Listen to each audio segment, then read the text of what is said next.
नमस्कार. मी भाऊ तोरसेकर. तुम्ही बघत आहात प्रतिपक्ष. मित्रांनो, 15 डिसेंबरला अपेक्षेप्रमाणे महाराष्ट्राच्या निवडणूक आयोगाने राज्यातल्या सगळ्याच्या सगळ्या म्हणजे 29 महानगरपालिकांच्या निवडणुकांची घोषणा केली. आणि त्यामध्ये अर्थातच मुंबई ही महापालिका ही सगळ्यात महत्वाची आणि मोक्याची आहे. कारण मुंबई ही महाराष्ट्राची राजधानी आहे आणि म्हणूनच जिथून शिवसेनेच्या राजकारणाचा जन्म झाला, उदय झाला आणि प्रसार झाला, ती मुंबई महापालिका शिवसेनेसाठी म्हणजे एकाच वेळेला एकनाथ शिंदे आणि उद्धव ठाकरे या दोघांसाठी अत्यंत महत्वाची. पण त्या बाजूला त्याच वेळेला भारतीय जनता पक्षासाठी सुद्धा ती महापालिका, मुंबई महापालिका तेवढीच महत्वाची आहे. कारण महाराष्ट्रावर आपण राज्य करत असलो तरी मुंबई महापालिका हे मोक्याचं ठिकाण, जी देशाची आर्थिक राजधानी आहे, तिच्यावर आपण अजूनही प्रभुत्व मिळवू शकलो नाही. हे भाजपचं दुखणं आहे. आणि म्हणून एकाच वेळेला राज्यातल्या 3 पक्षांसाठी ही महापालिका ही अत्यंत महत्वाची ठरते.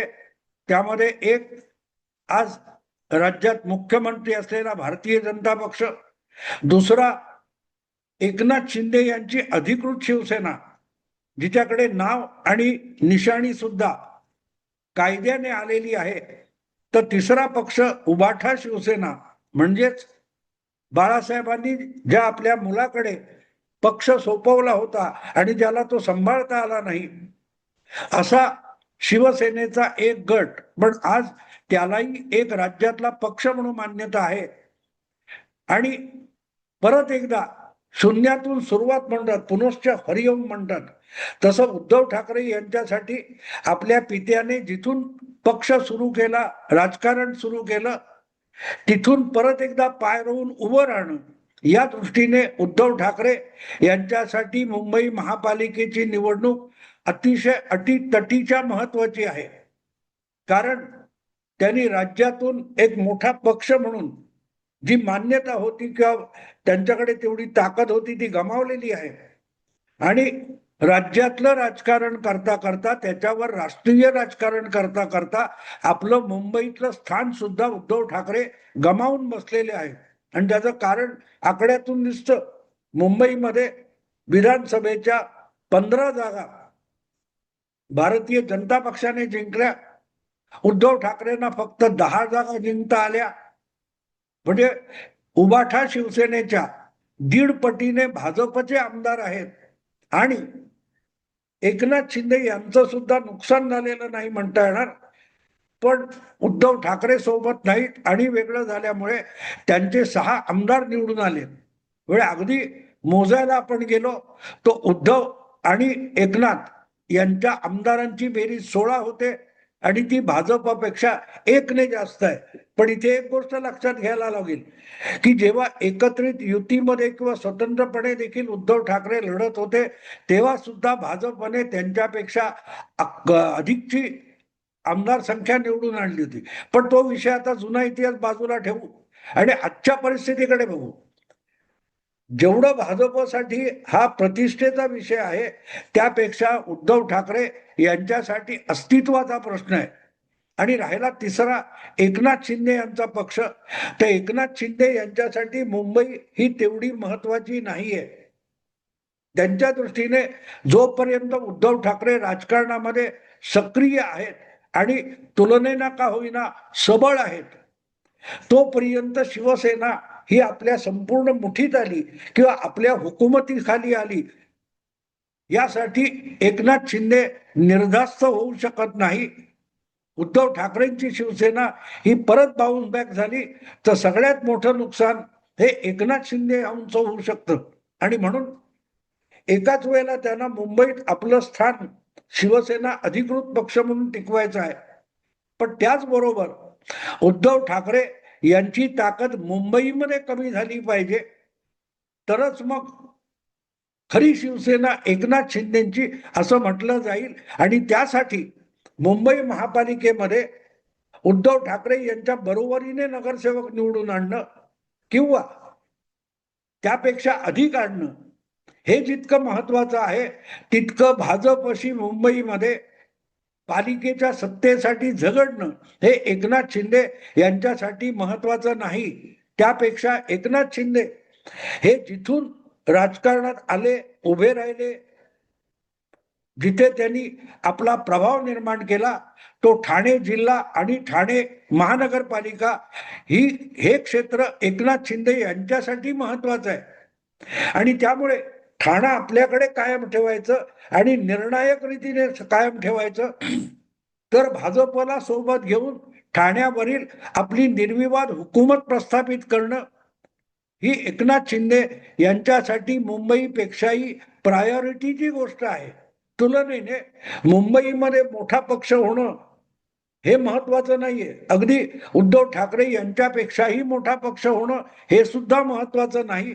किंबहुना या सगळ्या मुंबईच्या राजकारणामध्ये आपला ठाण्याचा प्रभाव गमावणं हे एकनाथ शिंदे यांच्या राजकारणात वजाबाकीचं गणित होईल. उद्धव ठाकरेंनी नेमकी तीच चूक केली. महाराष्ट्रामध्ये भाजपशी टक्कर घेण्याच्या नादामध्ये आणि युतीमध्ये मोठा भाऊ म्हणून सिद्ध होण्याच्या दृष्टीने उद्धव ठाकरेंनी जो उतावळेपणा केला त्यामध्ये ते नुसते महाराष्ट्रामध्ये 6व्या 5व्या क्रमांकावर 4थ्या क्रमांकावर फेकले गेले इतकंच नाहीये, तर उद्धव ठाकरे यांनी मुंबईतून देखील आपला प्रभाव कमी करून घेतला.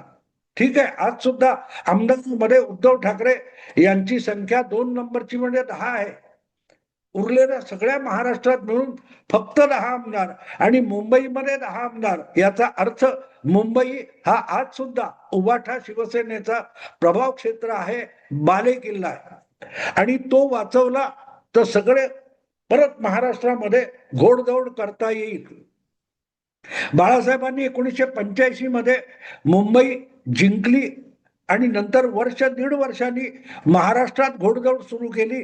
ती घोडदौड यशस्वीरित्या करायची तर मग आजच्या संभाजीनगर, छत्रपती संभाजीनगर या नव्या महापालिकेमध्ये आपला झेंडा बाळासाहेबांनी रोवला होता आणि तिथून महाराष्ट्रात घोडदौड सुरू झाली. पण त्यासाठी मुंबईमध्ये भक्कम पाय रोवलेले होते. मुंबईमध्ये 2ऱ्या 3ऱ्या फळीचे शिवसेनेचं नेतृत्व बाळासाहेबांनी उभं केलं आणि निर्विवाद मुंबई महापालिका ही आपल्या पंखाखाली ठेवली. त्याचा लाभ महाराष्ट्रात पसरायच्या आणि महाराष्ट्रात उभं राहण्याच्या राजकारणासाठी उपयोगी पडला. ते सगळं कर्तृत्व आपल्या पित्याचं होतं किंवा जी कमाई होती, पुण्याई होती, ती उद्धव ठाकरेंनी मुख्यमंत्री होण्याच्या नादात मातीमोल केली आणि त्यापेक्षा भाजपला धडा शिकवणार या नादामध्ये उद्धव ठाकरे यांनी सगळं गमावून टाकलं.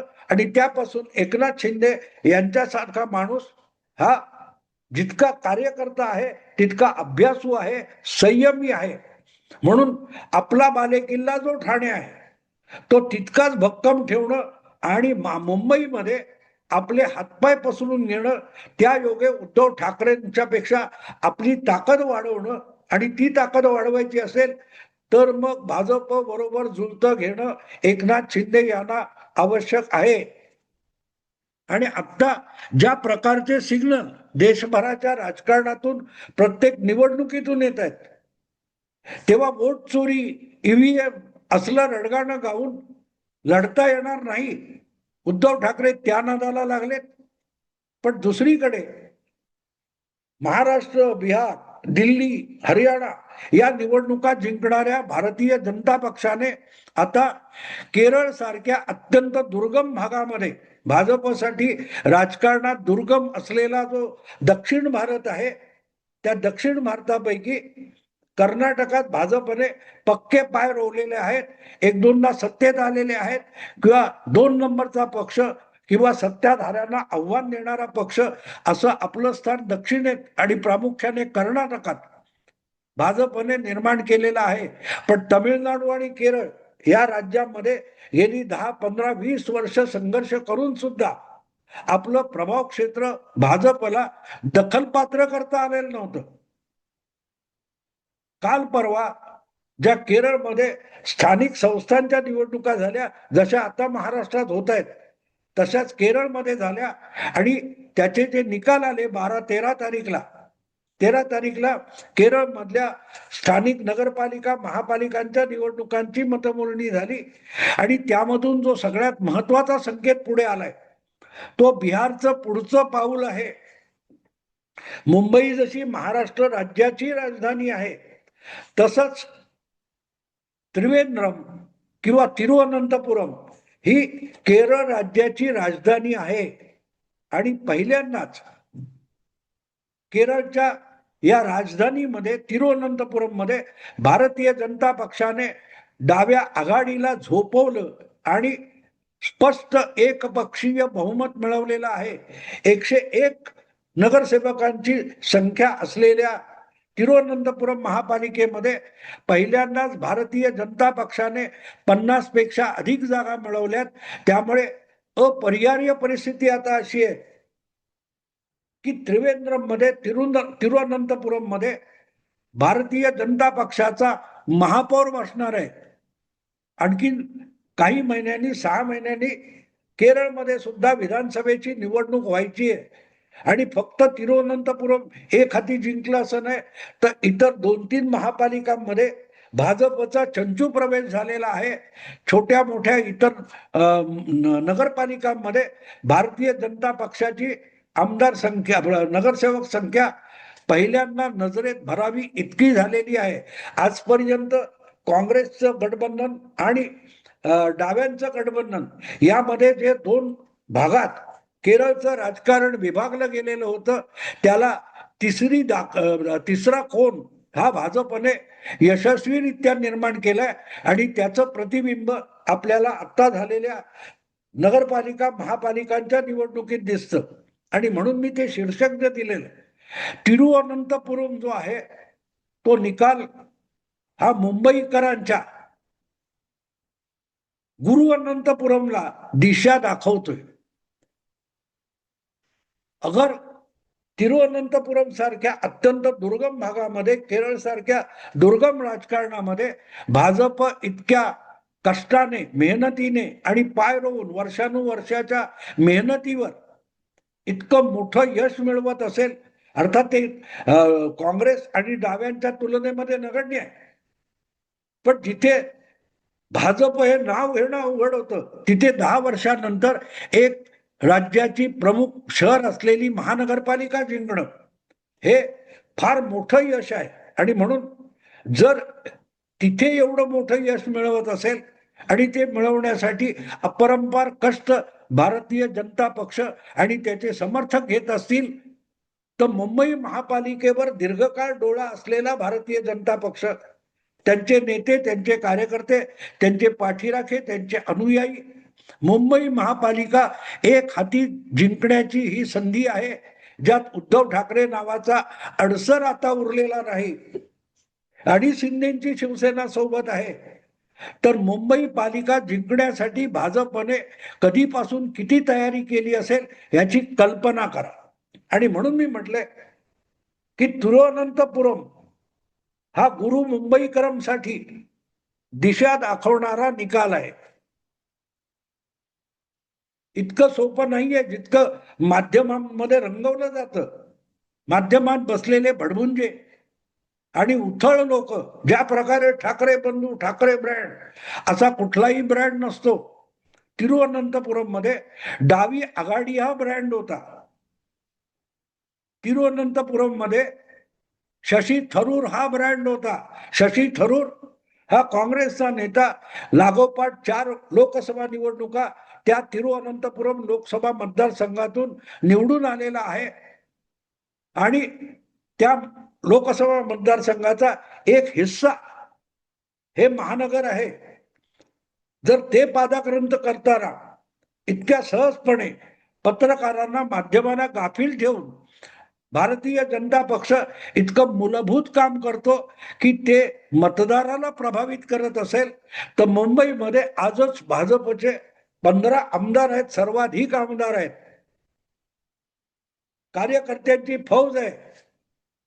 हे सगळं जर पणाला लावलं तर मुंबई महापालिका ही भाजपचा महापौर आणण्याच्या दृष्टीने सज्ज झालेली आहे, हे वेगळं सांगायला नको. पण तुलनेने हे एवढं मोठं आव्हान समोर उभं राहत असताना, तयारी करत असताना, सज्जता करत असताना उद्धव ठाकरे काय करत होते हा प्रश्न आहे. आपल्या पित्याची जी विरासत आहे, वारसा आहे, तो जपण्यासाठी मुंबई टिकवण्याचा जो पर्याय त्यांच्या समोर होता, ते आपल्या चुलत भावाच्या मागे गेले, काँग्रेसला चुचकारत बसले. आणि आता वेळ संपलेली आहे, कारण मी बोलतोय त्यानंतर अवघ्या 1 महिन्यात, म्हणजे 31 दिवसामध्ये, 30 दिवसामध्ये मुंबई महापालिकेचे निकाल येणार आहेत. आणि त्यामध्ये जिंकण्यासाठी जेवढी मेहनत उबाठा शिवसेनेच्या नेत्यांनी, कार्यकर्त्यांनी करायला पाहिजे होती, तेवढी होताना अजिबात दिसलेली नाही, ही वस्तुस्थिती आहे. उर्वरित महाराष्ट्राकडे दुर्लक्ष करून दोन्ही ठाकरे बंधू हे मुंबई पुरतं स्वतःला मर्यादित करतायत. काल परवाच्या 288 काय किती नगरपालिकांच्या निवडणुका झाल्या, तिकडे ठाकरे बंधू फिरकले सुद्धा नाहीत. तेव्हा त्यांच्याच समर्थकांना सुद्धा विचारायची पाळी आली की यांना मुंबई मोठी वाटते, महाराष्ट्र वाटत नाही, हे बोलायची पाळी आली उद्धव ठाकरेंच्या समर्थकांना. आणि त्यातून कळतं की त्यांनी मुंबईसाठी महाराष्ट्राकडे पाठ फिरवली होती. आणि तीच अवस्था मुंबई बाहेरच्या सगळ्या महापालिकांकडे होईल अशीही शक्यता आहे. पण तो भाग महत्वाचा नाहीये. महाराष्ट्राकडे पाठ फिरवून आपली सगळी ताकद, आपला सगळा वेळ मुंबईला देणारे उद्धव ठाकरे किंवा ठाकरे बंधू यांनी मुंबईत तरी काय तयारी केली आहे याचा पत्ता नाही. आणि म्हणून जितकी तयारी काँग्रेस आणि डाव्यांच्या गठबंधनाने तिरुअनंतपुरम महापालिका जिंकण्यासाठी केली होती, त्यापेक्षा तसूभर कमी मेहनत म्हणजे आळस उद्धव ठाकरेंनी केलेला नाही. जितके डावे आणि काँग्रेस तिरुअनंतपुरम मध्ये गाफील होते, तितकीच काँग्रेस आणि उबाठा शिवसेना आणि मनसे किंवा ठाकरे बंधू हे तिकडच्या तिरुअनंतपुरमच्या काँग्रेस आणि डाव्या इतकेच मुंबईत गाफील राहिलेले. आणि म्हणून मी ते शीर्षक दिलंय, तिरुअनंतपुरम हा गुरु मुंबईकरांसाठी एक मार्गदर्शक, दिशादर्शक आहे, सूचक आहे, इशारा करतोय की मुंबई महापालिका ठाकरे बंधूंसाठी किंवा महाविकास आघाडीसाठी सोपी राहिलेली नाही. आणि दुसरीकडे एकनाथ शिंदे आणि फडणवीस एका सुरात बोलतायत, युती म्हणूनच लढणाऱ्याची ग्वाही देत आहेत. पण अजून ठाकरे बंधूंनी आपण युती केली आणि एकत्रित महापालिका लढवणार आहेत एवढं सुद्धा सांगितलेलं नाही. त्यात 3 वर्ष 3 महिने घालवलेले. आणि म्हणून मला असं वाटतं की तिरुअनंतपुरमचा निकाल आहे तो मुंबईकरांनी, मुंबईच्या पत्रकारांनी, मुंबईच्या राजकारण्यांनी अतिशय गंभीरपणे समजून घेतला पाहिजे. तरच त्यांना उरलेल्या या 30 दिवसामध्ये जे काय भाजप विरोधी राजकारण करायचंय, महायुती विरुद्ध राजकारण करायचंय, तर त्यासाठी त्यांना तिरुअनंतपुरमच्या निवडणुकीचा निकाल आणि त्या निवडणुकीचं राजकारण मार्गदर्शक ठरू शकेल. अन्यथा तिरुअनंतपुरम मध्ये भाजपचा महापौर आणि 1 महिन्याच्या आत मुंबईमध्ये सुद्धा भाजपचा महापौर बसायला पर्याय उरलेला नाही. जे दिसतंय ते सांगतोय, आवडो ना आवडो, परिणाम मला भोगायचे नाहीयेत. जे पक्ष आहेत त्यांना ते परिणाम भोगायचे. तेव्हा मी आता इथेच सांगतो, आवडलं लाईक करा, शेअर करा आणि प्रतिपक्षाला सबस्क्राईब करा. नमस्कार.